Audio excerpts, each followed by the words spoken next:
السلام علیکم۔ بسم اللہ الرحمن الرحیم۔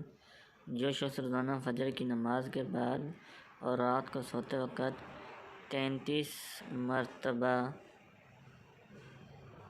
یا کعبہ سے پڑھے گا تو اس پر جادو اور جنات کے وار اثر نہیں کریں گے۔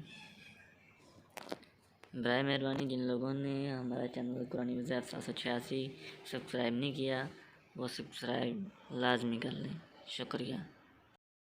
السلام علیکم۔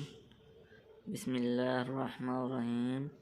جو شخص روزانہ فجر کی نماز کے بعد اور رات کو سوتے وقت 33 مرتبہ یا کعبہ سے پڑھے گا تو اس پر جادو اور جنات کے وار اثر نہیں کریں گے۔ برائے مہربانی جن لوگوں نے ہمارا چینل قرآن وظیف 786 سبسکرائب نہیں کیا وہ سبسکرائب لازمی کر لیں، شکریہ۔ السلام علیکم۔ بسم اللہ الرحمن الرحیم۔ جو شخص روزانہ فجر کی نماز کے بعد اور رات کو سوتے وقت 33 مرتبہ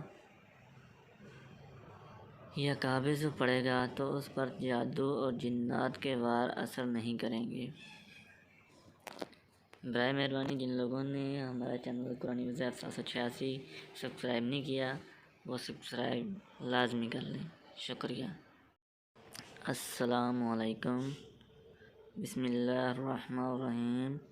جو شخص روزانہ فجر کی نماز کے بعد اور رات کو سوتے وقت 33 مرتبہ یا کعبہ سے پڑھے گا تو اس پر جادو اور جنات کے وار اثر نہیں کریں گے۔